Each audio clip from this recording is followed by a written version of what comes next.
Jadi kebutuhan misalnya ada selama ini kan bisa barangkali benang merahnya diketahui. Toh sebenarnya kan sederhana bicara tembakau kan. Kalau pingin mahal sesuai antara permintaan dengan ketersediaan barang. Di awal saya sampaikan secara nasional sebenarnya tidak ada masalah itu, ya. Karena kebutuhan 350.000 ton, tembakau kita 200.000 ton, artinya kan selesai itu. 150.000-nya kan impor itu, ya. Tetapi persoalannya di lapangan kita masih dihantui dengan overproduksi. Ini yang bingung kan. Tapi misalnya tembakau Madura eksis ya. Sebenarnya kan kalau mengacu kepada data nasional aman itu, walaupun memang terakhir terbeli habis dengan harga yang tidak sehat kadang. Tapi salah tahun ini kalau musim baik saya yakin mahal, karena tembakau kita sedikit. Iya. Pamekasan sedikit, Sampang sedikit, Sumeneb sedikit. Insya Allah mahal. Kalau cuaca bagus gitu. Bisa bahasa overproduksi itu dasarnya dari mana? Karena kan atau adakah tembakau yang tidak diserap sehingga kalimatnya menjadi overproduksi? Begini. Iya. Tiap tahun rencana pembelian pabrikan tidak lebih dari 18.000 ton. Itu Madura, bukan di Pamekasan. Madura. Hanya memang transaksinya 80% di Pamekasan gitu ya. Itu Madura itu. Kemudian tembakau Madura. Kalau konsen di 60.000 ya, 60.000 hektar. Karena kan kalikan 700 itu mendekati 40.000 ton gitu loh. Jadi kalau rencana pembelian 18.000 kan overproduksi. Nah kemudian pabrik-pabrik kecil ini barangkali ya 15% lah dari serapan secara menyeluruh itu. Itu yang kami sampaikan. Oleh karena itu kampanye kami, rekomendasi kami penyederhanaan lahan itu, pengendalian areal tanam. Sehingga semakin sedikit orang tanam tembakau, insya Allah akan kembali kepada kejayaan tempo dulu gitu. Kenapa era 90 itu mahal? Karena sedikit yang tanam tembakau itu. Nggak ada sawah tanam tembakau, berarti Tegal gunung kan yang banyak itu. Mereka jaya, karena pabrik akan nangis kalau tidak ada tembakau. Sekarang nangis itu. Gitu loh. Tapi kalau tembakau kita banyak, ya mereka oknum-oknum mereka itulah kadang mempermainkan situasi ini. Oke. Pak, tapi ini kok kenapa mau diatur Pak? Sedangkan kebutuhan nasional kan masih banyak yang belum terpenuhi Pak begitu. Ya. Untuk lahan produksinya. Kita lihat fakta di lapangan. 10 tahun terakhir memang harga tidak berpihak kepada petani. Dan itu jadikan senjata oleh mereka. Overproduksi jadikan senjata. Faktanya di lapangan seperti itu. Walaupun endingnya tembakau itu terbeli habis. Pak, kalau dengan harga yang semakin menarik banyak petani ya. Ada gula, ada semut maksudnya. Betul. Nah itulah perlu menyadarkan kepada petani, walaupun tidak mudah gitu kan tidak mudah menyadarkan mereka itu. Ini tahun ini mahal, tahun depan kita tidak jamin mereka tidak tanam tembakau. Oleh karena itu step by step tugas dari kita, tugas pemerintah daerah kan kita semua menyadarkan mereka gitu loh. Agar daerah-daerah tertentu cari komoditi yang lain yang bernilai ekonomis lebih tinggi dari tembakau. Betul. Ada payung hukum nggak yang kemudian misalnya tadi soal pembatasan lahan, kemudian penyederhanaan lahan itu ada payung hukumnya dan untuk melarang petani pada komoditi itu tidak boleh, kecuali tanaman yang dilarang kayak ganja itu tidak boleh. Tapi kalau tanam tembakau mereka tidak boleh kita melarang, tetapi menganjurkan. Oleh karena itu saya minta tiap tahun ada surat edaran dari bupati melalui pihak terkait kepada petani. Pertama rencana pembelian pabrikan. Yang kedua perlu sesuaikan, termasuk juga jadwal tanam, menyesuaikan kondisi. Nah, sekarang ini kan La Nina gitu ya, kemarau basah, banyak ringaman kan gitu ya. Itu perlu juga dan rencana pemberikan pabrikan. Biar ada kesesuaian lah gitu. Adakah tanaman alternatif yang setara setidaknya hasilnya dengan tembakau yang selama ini menarik perhatian gitu? Nah, apakah sudah disampaikan kepada masyarakat? Ini PR kita bersama ya. Lahan kita Pamekasan ini, lahan pertanian kurang lebih ya, angka pasti nanti dilihat karena menyusut 65.000 hektar lahan pertanian. Lahan tembakau itu 30.000 hektar sekian. Walaupun sekarang hampir 13.000 kan itu. Sehingga lahan di luar tembakau itulah yang menjadi PR kita bersama. Tapi sudah ada yang memulai itu.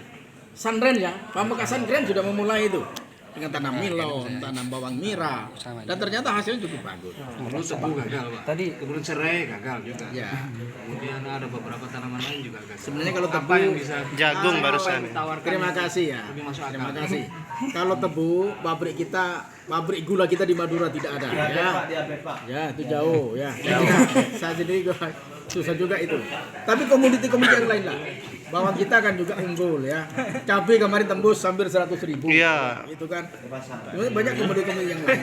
Pak, kemarin itu sebagian petani sangat senang ketika Haji Her itu mengambil sampel tapi sampelnya dibeli. Ada nggak upaya ikut memperjuangkan itu dimasukkan dalam perda bahwa Iya. setiap pabrikan ketika mau membeli tembakau sampelnya juga ikut dibeli? Bisa nggak Pak itu diperjuangkan juga? Iya. Terima kasih. Ini perda itu kita buat pertama menyesuaikan dengan kebiasaan pabrikan.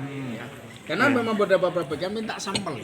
Betul. Karena mereka minta sampel, kita susah kan dulu pas sampel itu besar-besar. Jadi kita buat perda maksimal 1 kilo. Kalau lebih 1 kilo, itu pelanggaran perda. Itu pertama. Kalau kita langsung menghapus semuanya, ini kan harus kita komunikasi dengan pabrik dan Pak beberapa Beni pabrik maju besar. dulu. Artinya bukan menghapus Pak, sampel yang Iya. mau diambil itu juga dibeli gitu maksudnya. Nah, perjuangan ini perlu kita nanti PR kita bersama kita komunikasikan. Kita komunikasikan. Ya.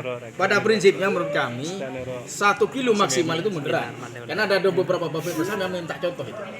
Minta contoh Pak. Itu ada itu. Nitip pertanyaan. Artinya saya sepakat apa yang dilakukan oleh tim 4TM termasuk juga yang dilakukan oleh Beri terakhir. betul ya. Betul sudah melakukan itu dulu. Tidak tanpa ngambil sampel, tapi saya berharap benar-benar tidak ngambil sampel. Sip. Tidak boleh ada potongan lain di luar itu. Mantap. Ya, gitu lah, gitu. Rasa ini lagi Pak yang perlu. Pak, nitip pertanyaan Pak. Tahun 2021 seluruh pabrikan di Pamekasan itu akan membeli 20.000 Pak 2021. Nah sekarang 18.000. informasi yang kami terima itu separuhnya antara 9 sampai 10.000 Pak.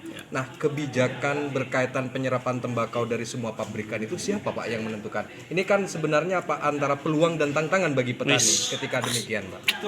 Ngeri. Sementara perjuangan berkait dengan ini. Secara nasional itu kan tadi ya. Kenyataan. Tetapi barangkali mereka karena cuacanya adalah lanina informasi kualitas kan berpengaruh ya. Mungkin serapan mereka lebih kecil. Tetapi Pak sekalian, saudara-saudara sekalian, perjuangan ini menurut saya ada beberapa langkah. Pertama secara vertikal ya. Kita harus minta kepada pemerintah pusat ya.